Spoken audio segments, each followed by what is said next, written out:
What's up? What's up? Andre, is it weird to be back on this side of the interview now and did touchy subjects like not get their credential denied or what happened there? Yeah, I tried to show up as a reporter and they kicked me out, but they told me I could get in a fist fight Saturday, so I guess that works. I guess that'll work. Frustrating time last time out, right? You were in such a great place mentally, peace and all that, Yeah. and then you have a result like that. Was it hard to keep that headspace afterwards? No, I mean, it would have been a lot cooler if Danny Gay didn't fucking hit me like that, but I love Dan. He's a great guy, and that's just the game we play. Like that's what we do, you know. That's the risk you run. And I actually felt like for as long as that fight lasted, I felt great. The first combination came out and landed, and I was like, oh, I'm gonna have a good night. And the next thing, I was in the medical room, like, oh, I didn't have a good night. Like that's the game we play, you know. And I think the point I'm at in my career, in my life now, you don't get as high with the highs and as low with the lows anymore. You know, you realize that it's as cliche as it sounds, the journey is as important as the destination, right? The goal is still important. I want to win every fight. I want to make all the money. I want to be a household name. I want to be the biggest star that I can be. I want to take over the whole world. That's why we do this. But also, there's something to be said for staying positive and remembering how great your life is, regardless of the outcome of the last fight. Like, I'm surrounded by people who love me. I got a beautiful home. I got a better life than I probably could have dreamed of as a kid. So that's got to count for something, you know. So yeah, the last fight didn't go the way I wanted. The good thing is in MMA, people have very short memories. So when I win my fight Saturday, that's all that people will think about when they talk about me. I love it, man. Well said. The matchup comes together. Cub Swanson is the name they give you. I mean, a legend of the game, right? Yeah. What was the thought when that was the name put out there? Immediate yes. I didn't ask my coaches. I didn't talk to anybody. I got a text that said, do you want to fight Cub Swanson June 29th? I said, yes, I do. Like, instantly texted back because Cub is a legend and he's got a big name in the sport, and I think that our styles make a very exciting fight, and I can't wait to show everybody. I was just going to ask you, that was my initial thought when this was matched up. It was like, this is going to be one hell of a crazy fight. Can you allow yourself mentally to go in that way and be like, yeah, this is probably going to be a crazy fight, when you want to go throw one punch and be done and call it a night, right? Yeah, I mean, I think that's the only way you can fight Cub. I don't think you can really go in and fight Cub and go, oh, it's going to be nice and calm and peaceful. We're going to have a chess match, and we're going to – it's like, dude, have you ever watched that guy fight? He's a fucking psychopath. It's the only way if you got to fight fire with fire, and that gets me excited. It gets me excited to go in there and bite down on the mouthpiece and talk a little shit and throw my hands up and get back to that type of fight where you just go get in a fist fight. Yeah. I love it. Last thing for me, obviously, a big name here. This would be a big win for you. What's the goals right now? You put this one in. Is it fight frequently? Is it about fighting certain names, fighting certain styles? Like, what's the goal? The goal is always to fight frequently. I want to make as much money as possible. I want to provide for myself and the people around me. I want to leave a legacy.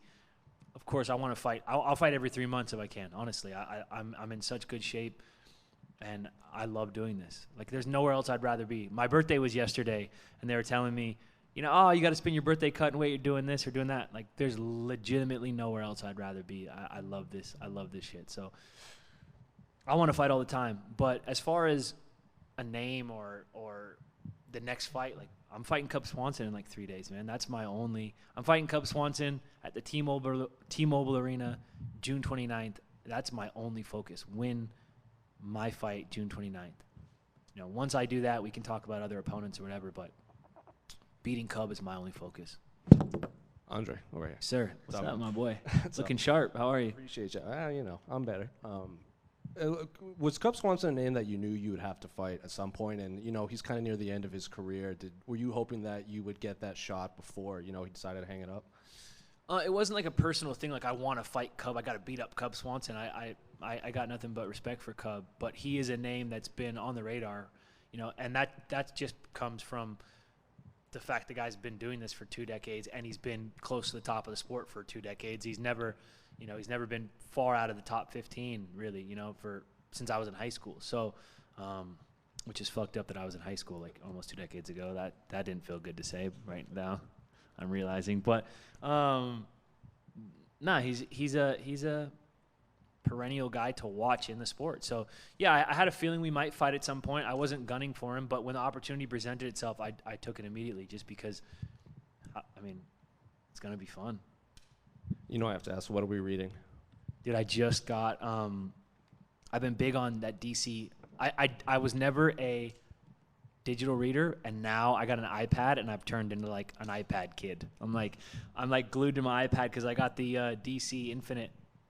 So shout out to them. That app is great. I just got done reading a bunch of old stuff. I'm reading Dennis O'Neill's Question, which I love. I really love. Really cool.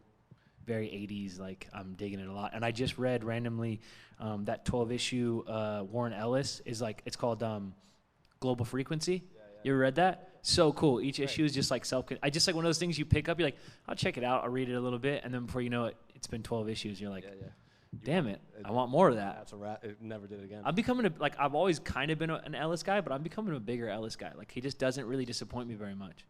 He really comes through a lot. Like, I'll read something from him randomly, and I just find myself enjoying it all the time. He got a little weird in modern times. But really? Great. Yeah. I'm reading stuff from like 2002, so like, yeah. Perfect time. Yeah. Now, those are the kind of questions I want, people. Talk about comic books. Andre, over here. Obviously, another big stage for your international. Is this a comic book question? No. I'm out of here. I'm just kidding, brother. Awesome. Obviously, big stage for you once again at the T-Mobile. We all know there's a bit of a card shuffle. So, is there a part of you that's like, man, it would have been cool to perform in front of the maybe casual eyes that come with a Conor audience, or is it just still a big platform for you and go out there and make a statement? Oh no, I mean it's cool to fight on a Conor card, man. I got a lot of respect for Conor. Like the way I grew up, the gym I grew up in, Alpha Male, you know, Faber's always said a high tide raises all ships. So when you see someone do the things that Conor does, like, I know there's a lot of people who are like jealous or envious or talk shit. Like, I'm not that guy. I'm not a jealous guy. So if Conor's doing big things and I get to be on a card with him, that's huge for me, right? But I also think that the fights that got replaced are incredible fights. Like that Diego Lopez fight is going to be sick. The main event, Yuri and Poatan, is going to be sick. So it's not like the card fell apart. The card is arguably better, you know? Like, we got two incredible fights. So for me, man, I'm just, in the most respectful way possible, I don't give a fuck about anyone but myself. Like, I'm here to put on the best show that I can put on, and it could be at the Apex, and it could be at T-Mobile. It could be in front of 10 people. It could be in front of 10,000 people. It doesn't matter. I'm here to put on a show. I'm here to enjoy the moment, and I'm here to make sure that people talk about my fight at the end of Saturday night. Well, I know you just said you only care about yourself, but you also mentioned those great replacement fights. So I wanted to ask, how do you see those two main and co-main going? I don't know, man. By the time those guys fight, I'll be eating pizza and chicken tenders and hopefully some tacos. I will have had a performance of the night bonus, and I'll be watching those fights the same way you guys are. Actually, maybe even easier for me because you guys still have a job to do, but my job will be done. I'll be watching those fights like a fan. So I don't know how those fights go, but I'm a big fan of Diego Lopez as a fighter. There's another kid on the card, Peyton Talbot, big fan of him. There's some young, exciting guys on the card, and it's cool to see. Yeah, I'm excited to share the card with these guys. Last room for me. Last time I spoke to you was in December 296. I asked you about some of your favorite things outside of the cage, and you gave me an interesting response. Yeah. Has that list changed since? No, the list is still the same, bro. We can go back through it if you want, but Big Booty Latinas is still right at the top of the list. The best part about that, I've said a lot of things. I try to be articulate. I try to express myself in a way that resonates with people and be genuine and true to myself. And by far, the most viral thing I've ever said is talking about butts. So I don't know what the fuck the lesson is there, but thanks for the alley-oop, I guess. Thanks, dude. I mean, how was it? I mean, seeing all these people that may not be as big combat fans, get into you and start following your page. Yeah, I think that's the thing that unites us all, right?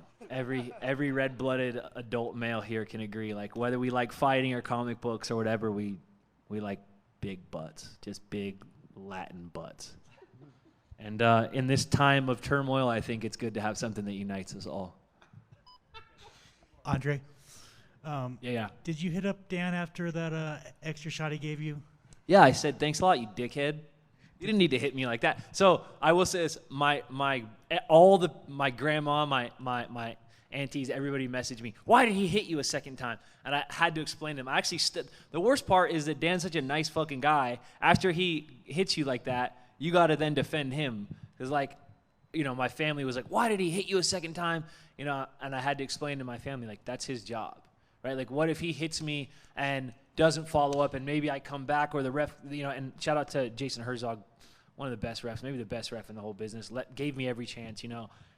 That's what we do. Like, that's his job. Until the ref steps in, it's his job to make sure that he wins the fight. And yeah, it'd have been a lot cooler if he didn't hit me with that second shot, but that's his job, you know, and I would have had to do the same thing to him, and that's the game we play. So, yeah, I talked a little shit to him, and I still do constantly. I actually was just training with him. I was training in the same room as him, and he was training with Cody Nolov, and I was with another group, another partner, and he said, hey, like, anything I can do to help, you know, let me know. And I said, you know what you can do to help? Stay the fuck away from me. You can help me from 10 feet away on the other side of the room. Don't keep your hands off me. That's how you can help me. But, no, Dan's a great dude, and I got nothing but love for him.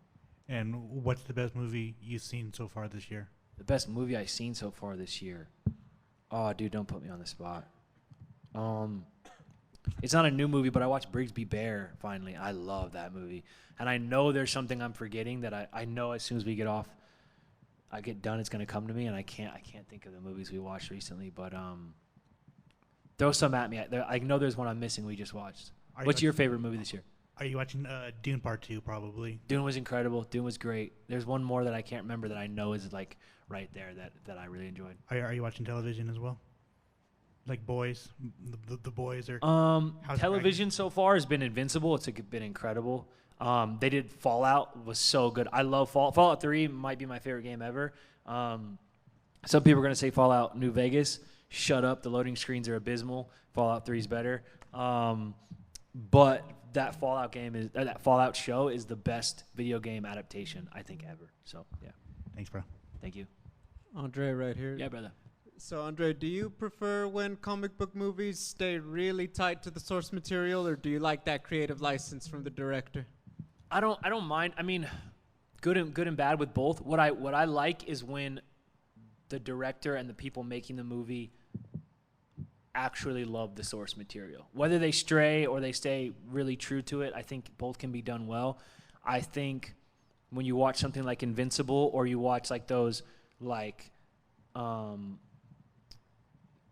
the middle of the generation MCU movies where they were just got like perfect, you know, they really like found their stride. Like you look at Guardians of the Galaxy or Invincible or something like that, you can tell that the people who made it love the stuff they're making the movie about. And then you see some comic book adaptations that are just kind of phoned in. You see the director, like, he read like the 2 most popular comics about the subject and was like, all right, I got it, let's run it.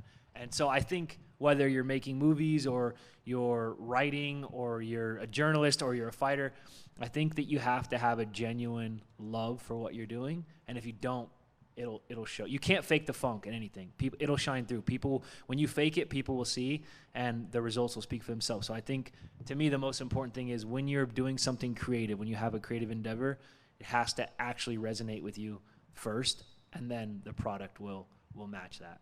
Do you think there's one comic book movie that translated from the page to the screen the best, like most faithfully? That's a whole nother interview. We're gonna get in so much trouble if you start me down this road. So I'm not gonna go too deep into it, but I will say I did really like what they did with The Last Batman. Pattinson really they just took like the detective angle, which I think has been severely lacking. Also, like the fight scenes were done really well. It just felt Gotham-y, you know. It felt like Gotham. It felt like you were there. It was dark. It was serious, but it didn't take itself so serious that it got like corny. Like I just thought they did a really good job. So that's my example. I think they did a really good job of being unique and staying true to source material in that Last Batman. Robert Pattinson has done like the best I've ever seen at not being typecast. Like he just did like 3 or 4 things where he was just like, no, I'm not the vampire from Twilight. I'm some crazy preacher in Devil All the Time. And then he did that movie Good Time, which is like anxiety inducing. And then he did this Batman, and it's like, shout out to that guy. I really want to make movies. If anybody's watching this, like, put me in the movies. Thank you.